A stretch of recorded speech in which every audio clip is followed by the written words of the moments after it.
안녕하세요. 책 읽어주는 몽실맘이 10시 40분에 찾아왔습니다. 요즘에 오늘은 미세먼지가 아주 나쁨이네요. 조심하세요. 오늘은 외출을 좀 자제하시는 것도 좋을 것 같아요. 하루는 좀 집에서 못다한 책들도 읽어보시고, 물론 일을 하시는 분은 할 수 없겠지만은요.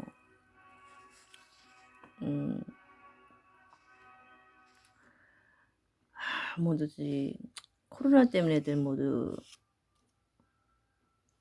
예민해져 있을 때에도 자기 할 일들을 묵묵히 해내시는 분들 보면 참 그분들을 본받고 싶어져요. 그래서 저도 묵묵히 내가 해야 할 일들을 하루하루 아침에 눈을 떴을 때 감사하면서 시작하면은 더욱더 기분이 상쾌해질 것 같아요. 세상이 너무 아무리 집어삼킬 것 같을지라도 그 누군가가 함께 한다는 것을 생각하면은 정말 기쁠 것 같아요. 위로가 되고. 그 누군가가 여러분들에게는 어떤 분이신가요? 신랑이 될 수도 있고 자기 보호자가 될 수도 있는 거죠. 우리들의 보호자는 과연 누구인가요? 한번 생각해 보시고 그 보호자를 의지하면서 저도 열심히 책을 낭독해 가겠습니다. 그럼 여러분, 이것도 빨리 한국 사람들은 빨리빨리라는 말을 자주 해서 웬만하면 빨리라는 말을 하고 싶지 않지만 이게 제 책이었으면 천천히 읽어 나갈 텐데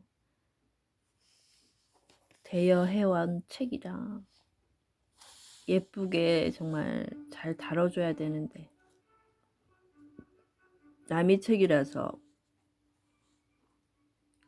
이쁘게 읽고 이쁘게 이렇게 해서 돌려드려야 되는 거잖아요.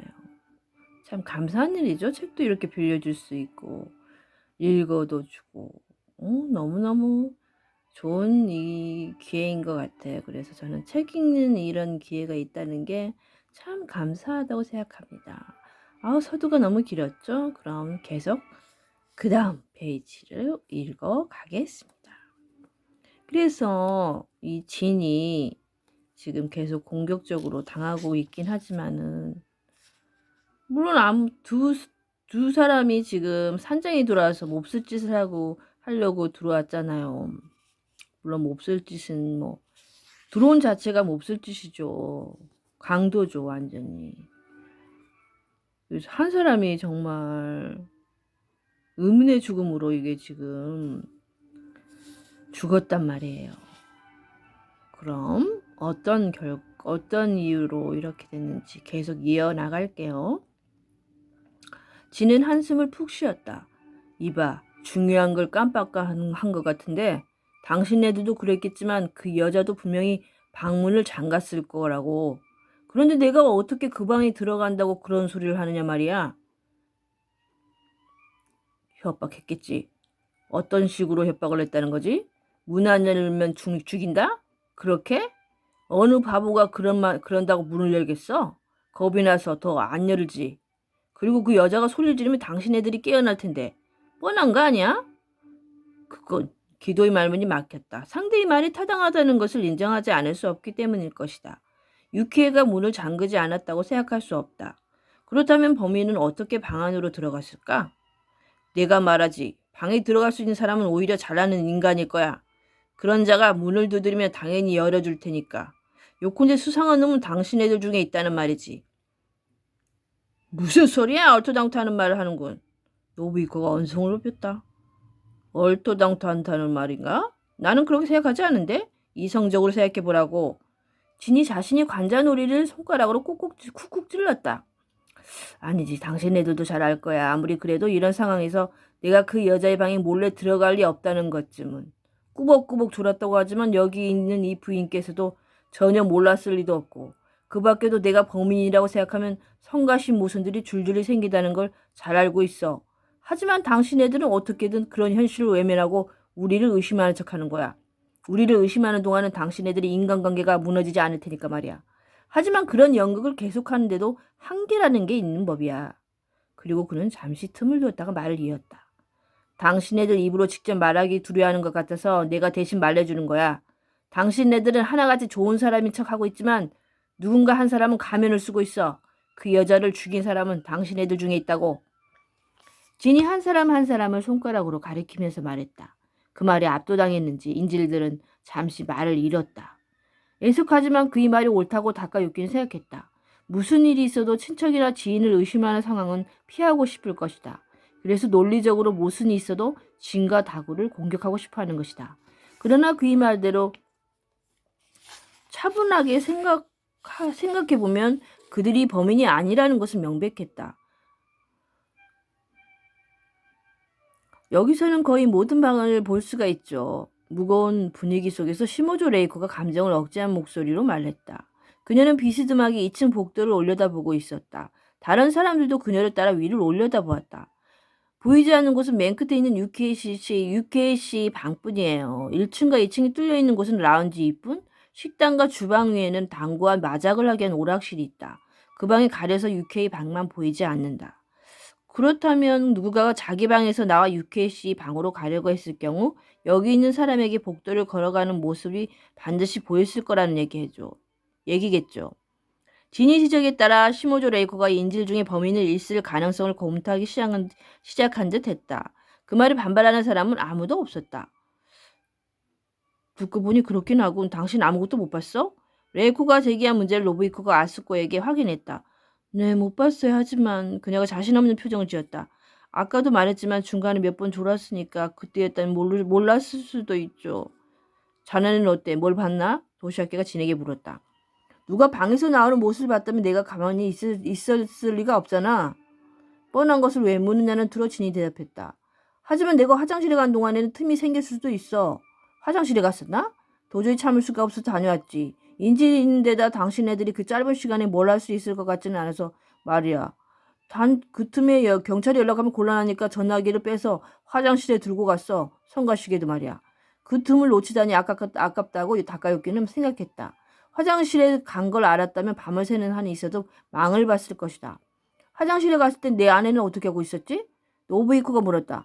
당연히 데리고 갔지. 어쩔 수 없잖아. 화장실이 넓어서 그나마 여기 다행이긴 했지만 부인이 내가 오줌 누는 소리를 들었을 거야. 지는 뱀처럼 혀를 날름거리며 웃었다. 아스코는 고개를 숙이고 노부이코는 불쾌감 견딜 수 없다는 듯 고개를 옆으로 돌렸다.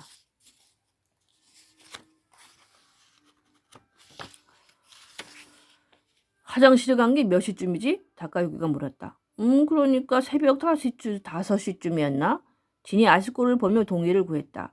맞아요. 아마 그럴 거야. 그녀가 그렇게 대답했다. 그의 자리를 뜬 적은? 없지. 부인은 한 번도 화장실에 가고 싶다는 말을 하지 않았거든. 곱게 자란 사람은 아랫도리가 기품이 있는 모양이야. 다카유키는 진이 그 천막한 표현을 무시하기로 했다.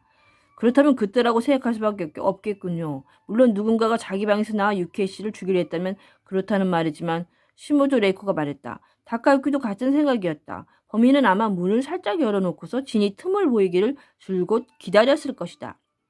있을 수 없는 일이야. 대체 누가 유케이를 죽이겠다는 끔찍한 생각을 하겠느냐 말이야. 노부이코가 고개를 흔들었다. 더구나 이런 상황에서 진이 바닥을 쾅쾅 쳤다. 하필이면 이런 때 사람을 죽이겠다는 발칙한 생각을 하다니. 무슨 원한이 있는지는 모르겠지만 그런 짓은 우리가 사라진 후에 하라고. 어? 기도씨, 유케이가 자살했다고 생각할 수 없나요? 아스코가 이렇게 묻은 것은 기도가 의사니까 달리 볼 수도 있지 않을까 기대했기 때문일 것이다. 그러나 자살이 아니라는 점은 그녀 자신도 충분히 알고 있을 거라고 다카유키는 생각했다. 유케이씨 등에 칼이 꽂혀 있었습니다. 자기 손으로 그 위치에 칼을 꽂는 건 무리죠. 기도의 대답은 다카유키 예상대로였다. 아스코는 낙담하는 표정이었다. 자살의 가능성이 조금이라도 있다면 일단은 누구도 의심하지 않았다는 입장을 취할 수 있기 때문일 것이다. 칼은 어떤 것이었죠? 다카유키가 아스코에게 물었다. 나는 본 적이 없는 거였어. 아스코가 대답했다. 과일칼 같았는데 유케이가 가져온 게 아닌가 모르겠네. 그렇게 생각하기는 어려워요. 범인이 준비했다고 생각하는 편이 납득하기 쉽죠. 아무 흉기도 없이 사람을 죽이려 할 리 없잖아요. 게이코가 허공을 바라보면서 말했다. 범인이 행동을 머릿속으로 그리고 있는지도 몰랐다. 부검 같은 걸 하면 어느 정도 실마리는 잡을 수 있겠지. 노부이코가 기도에게 물었다. 사망 시각이나 사인 등을 알 수 있죠. 그러려면 최대한 빨리 하는 게 좋습니다. 그렇겠지? 우리가 떠나고 나면 어차피 경찰에 연락할 텐데 뭘 그래. 진이 말했다. 그러면 경찰이 시신을 가져가서 부검이든 뭐든 할 거 아닌가? 감식도 하겠지. 지문도 채취하고 이것저것 해볼 거야. 그럼 의외로 쉽게 알아낼 수 있지 않을까? 이미 벌어진 일은 어쩔 수 없지만 부탁이니까 이상 복잡한 일은 우리가 여기서 떠난 다음에 하라고. 부탁이니까라는 말에는 갑작스러운 사건에 어쩔 줄 몰라 하는 진이 신경이 담겨 있었다. 다시 한번 묻겠는데 도시학교가 진에게 말했다. 정말 자네들이 한 짓이 아니란 말이지? 아니라니까 몇 번을 말해야 알아듣겠어. 우리가 한 짓이 아니야. 그 여자를 죽인 사람은 당신네들 중이라 하나라고. 우리가 죽였다면 분명히 그렇게 말했을 거야. 숨길 필요가 없으니까. 인질들이 모두 입을 다물었다. 진이 말이 거짓이 아니라는 것을 모두가 인정한 셈이다. 즉 앞으로 의심해야 할 사람은 지금까지 믿고 지냈던 관계의 사람들이라는 뜻이다. 묵직한 공기가 모두의 머리를 짓눌렀다. 배가 고픈데 다오가 말했다. 진이 혀를 끌끌 찼다. 이런 상황에서도 배가 고프다니. 어젯밤부터 아무것도 못 먹었잖아. 배고픈 게 당연하지. 다오의 말에 진이 어처구니 없다는 표정을 지으면서도 아스코르를 말했다. 뭐라 좀 만들어봐. 간단한 거로 좋으니까 양만 많으면 돼. 아스코는 아무 데꾸도 않은 채 무거운 몸을 천천히 일으켰다. 게이코와 시무조 레이코도 아스코의 뒤를 따랐다. 난 필요 없어. 아무것도 먹고 싶지 않군. 노부이코가 말했다. 저도 사양하겠습니다. 목구멍으로는 뭐가 넘어갈 리가 없죠. 기도도 그렇게 말했다. 나도 식욕은 없자 뭐든 먹어두지 않으면 체력을 유지할 수 없을 거야. 어머니 샌드위치 만들어서 거기 놓아주세요. 도시학기가 그렇게 말하자 아스코가 고개를 끄덕였다. 진과 여자들이 주방으로 들어갔다. 다고는 잠을 충분히 잤는지 눈을 번뜩이며 남자들을 지켜보고 있었다. 이런 상황이라면 어제처럼 귓속말을 속삭일 수도 없었을 것 같았다. 아니 그러기 전에 애초에 얘기를 나눌 기분이 아니었다. 범인이 아닌 사람 모두가 다른 사람을 향해 의심의 눈초리를 보내고 있으니 말이다. 기름이 번들거리는 다고 얼굴을 보면서 다카유키는 어젯밤 이 남자가 갑자기 잠에 빠졌다는 사실을 떠올렸다. 진이 말했던 것처럼 자신도 모르는 사이에 수면제를 먹었다고 말해 밖에 할 수 없는 상태였다. 어쩌면 하고 다카유키는 생각했다.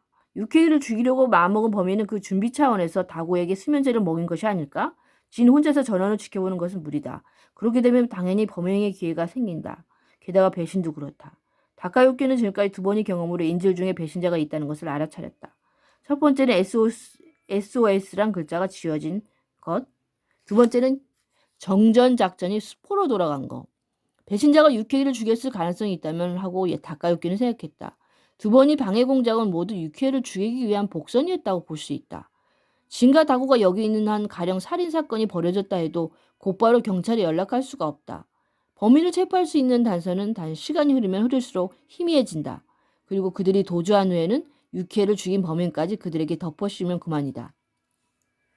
범인이 거기까지 예상하고 계획을 세웠는지 모르겠으나 아무튼 강도가 침입한 상황을 이용하려 했던 것만은 분명했다. 역시 범인은 진이나 다오가 아니라고 다카유키는 확신했다. 범인은 모라사키 부부, 모리사키 도시아키, 아가 게이코, 시무조 레이코, 기도 노부오 이 6명 중에 있다. 경솔하게 말을 꺼낼 수 있는 분위기가 아니었다. 그런 와중에도 기도가 여전히 울먹이는 소리로 중얼거리기 시작했다. 이게 대체 무슨 일이야. 하필이면 그 사람이 죽다니. 역시 여기 오는 게 아니었어. 둘이서 바다로 드라이브나 갔으면 좋았을걸. 그 중얼거림은 그녀를 별장으로 초대한 노부이코 부부에 대한 비난으로 들렸다. 그랬으니 노부이코는 두 눈을 꾹 감고 미동도 하지 않았다. 그러는 그를 대신에 도시학교에 입을 열었다. 그녀가 이 별장에 오는 건 해마다 있었던 일이야. 그리고 자네는 따라왔을 뿐이잖아. 그래서 더 분한 겁니다. 내가 옆에 있는데 이런 일을 당했으니 그녀의 부모님께 뭐라고 말씀을 드리면 좋을지. 자네가 사과할 필요는 없지. 자네는 UK 보호자도 무엇도 아니잖아. 약혼자도 되는 줄 아나 본데 그녀 쪽은 그럴 마음이 조금 더 없어 보이던걸. 도시학기는 일부러 기도의 신경을 건드려는 듯 말랬다. 험악한 분위기가 서로에 대한 배려를 가로막고 있었다. 집을 나설 때 그녀의 부모님이 그녀를 잘 부탁한다고 말씀하셨단 말입니다. 두 분은 저를 믿어주셨는데 분하다. 그녀를 부죽인 범인이 밝혀지면 그게 누구든 절대 용서하지 않을 겁니다. 기도가 머리를 감싸주었다. 그런 그를 다카유키는 왠지 모르게 냉정한 기분으로 바라보고 있었다. 도시학기와 노부이코는 딱히 할 말이 없는 듯했다.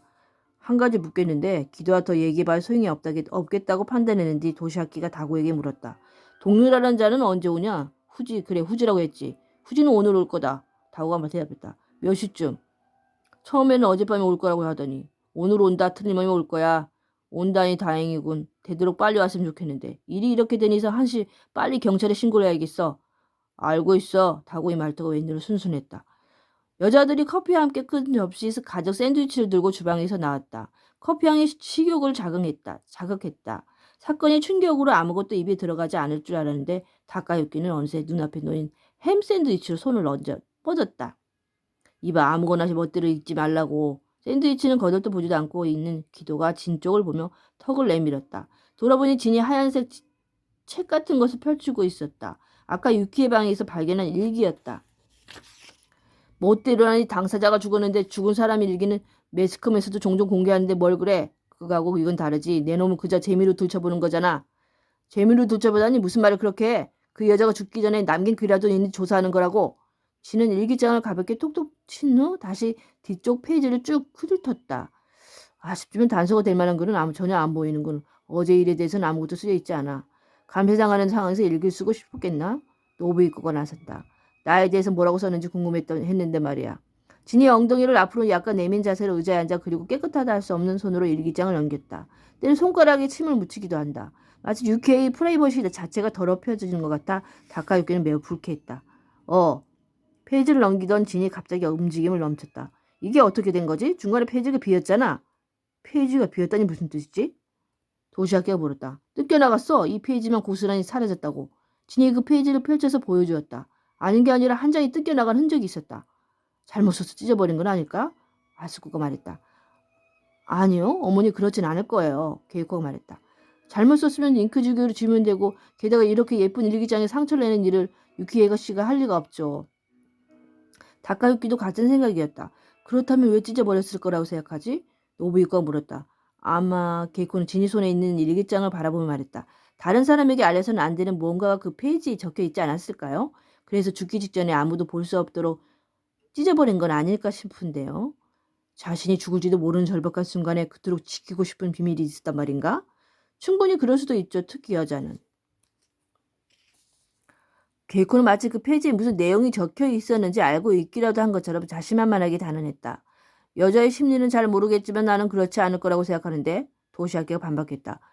그럴 기운이 있으면 누군가의 도움을 청했겠지. 그 페이지를 뜯어낸 사람은 유케를 죽인 범인일 거야. 틀림없어.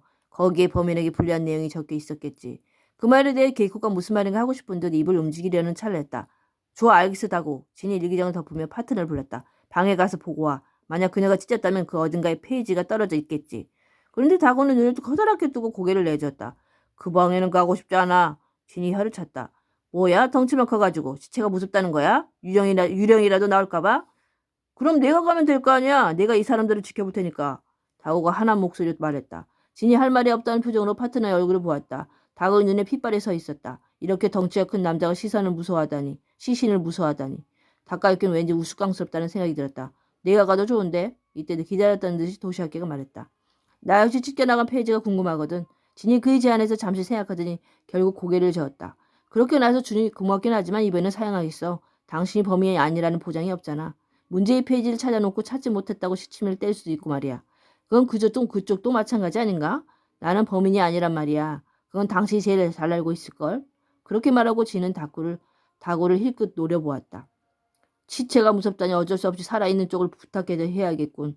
나는 이쪽이 오히려 무서울 것 같은데 말이야. 진이 계단을 올라갔다. 다고는 한 손에는 샌드위치, 다른 손에는 라이플을 들고 다카유키 앞에 섰다. 범인이 찢지 않았을 거예요. 진이 모습이 사라지자 케이코가 말했다. 가령 그 페이지에 범인에게 불리한 내용이 쓰여 있다 해도 범인이 그걸 알 리 없잖아요. 일기는 다른 사람에게 보이는 게 아니니까. 그러나 도시아키도 그 말을 듣고만 있지는 않았다. 그녀가 일기를 쓰고 있다는 걸 알고 확인차 살펴보아할 수도 있죠. 그랬더니 아니나 다를까 범인에게 불리한 내용이 쓰여 있었다. 그래서 만약 그랬다면 범인은 일기장을 그렇게 아무렇게나 놔두지 않았을 거예요. 그렇게 놔둔다는 건 누구든지 보라는 거나 마찬가지잖아요. 범인도 당황했겠죠. 게다가 중요한 부분을 뜯어냈으니 일기장에 주목한다 해도 별 의미 없다고 여겼을 수도 있고 어느 쪽도 양보가 없었다. 그러는 중에 노부이코가 다고에게 물었다. 대체 어느 페이지가 없다는 건가? 앞뒤 날짜도 알려줄 수 있겠나? 다고가 굵은 손가락으로 하얀 일기장을 펼쳤다. 4월 9일까지 적혀있고 그 다음 페이지가 없어요. 그 다음 날짜는 4월 12일. 그렇다면 4월 10일과 11일이 없었다는 말인데 도시학계가 말을 잊지 못하는 것도 무리가 아니었다. 다카유키도 금세 그 의미를 알아차렸다. 4월 10일은 우리 도모미가 사고를 당해 죽은 날이야. 아수카가 몸을 파르떨 말했다. 그녀의 그런 표정이 사태의 일가 심각성을 말해주고 있었다. 섣불리 아무 말이나 할 수 없는 분위기였다. 그런 날짜에 페이지가 찢겨나간 이상 유키가 살해당한 것이 도모미의 죽음과 관련이 있다고 생각하지 않을 수 없었다. 그때 진이 내려왔다. 구석구석 다 찾아봤지만 그런 종이는 없었어. 아무래도 범인이 가져간 듯하군. 계단을 다 내려온 그는 자리의 분위기가 한결 긴박해졌다는 걸 느낀 듯했다. 무슨 일 있었어? 그가 다고에게 조그만 소리를 물었다. 다고는 일기장의 날짜에 대해 더듬더듬 설명했다. 그렇군. 아주 재미있어졌는데. 말과는 달리 진이 얼굴에 희미한 경련이 일어났다. 결국 딸의 죽음과 연관되는군. 범인이 그 페이지를 가져갔다고 하면 말이야. 일기 그 페이지에 과연 무슨 내용이 쓰여 있었을까? 하고 그 다카유키는 생각했다. 도모미 죽음과 범인이 관련이 있다는 내용이 적혀 있었던 것일까? 그리고 그 내용이 알려질까봐 유키를 죽이고 일기장을 찢어서 가지고 왔다. 그때 진이 꽉 쥐고 있던 주먹을 체스 테이블 위에다 펼쳤다. 잘게 찢긴 하얀 종이가 손바닥에서 우수수 떨어졌다. 쓰레기통에 있더군. 처음엔 찢어낸 그 페이지인 줄 알았는데 종이질로 봐 그건 아니다고 뭔가 메모를 했다가 찢은 것 같아. 불탄 흔적이 있는 걸 보면 태우려고 했던 모양이야. 그러다 도중에 불이 꺼져서 잘게 찢어버렸을 거야.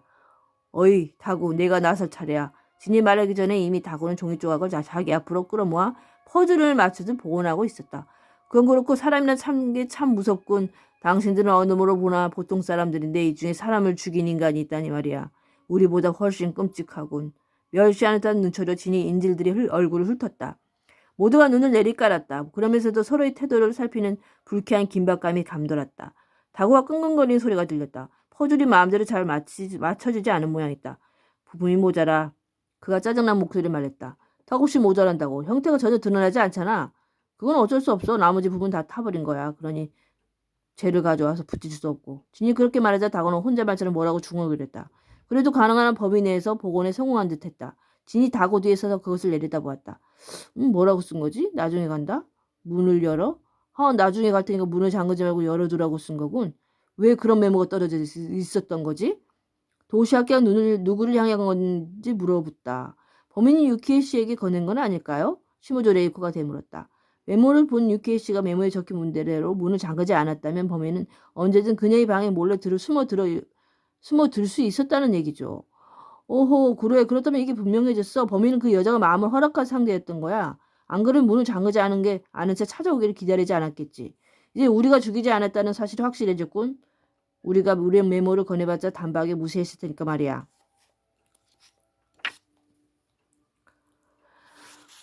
네, 정말. 자기네끼리 추리하면서 정말 이건 범인이 누군지 참 서로들끼리 그러면은 범인은 여기 있는 사람들 중에 여기 들어온 도둑들은 아닌 것 같고요. 2명. 그죠? 그 나머지에 온 사람들 중에 한 사람인가? 참. 그러면은 그 다음은 다시 나중에 들어와서 다 자세히 읽어드릴게요, 여러분. 오늘도 정말 즐거운 하루 보내세요. 사랑합니다.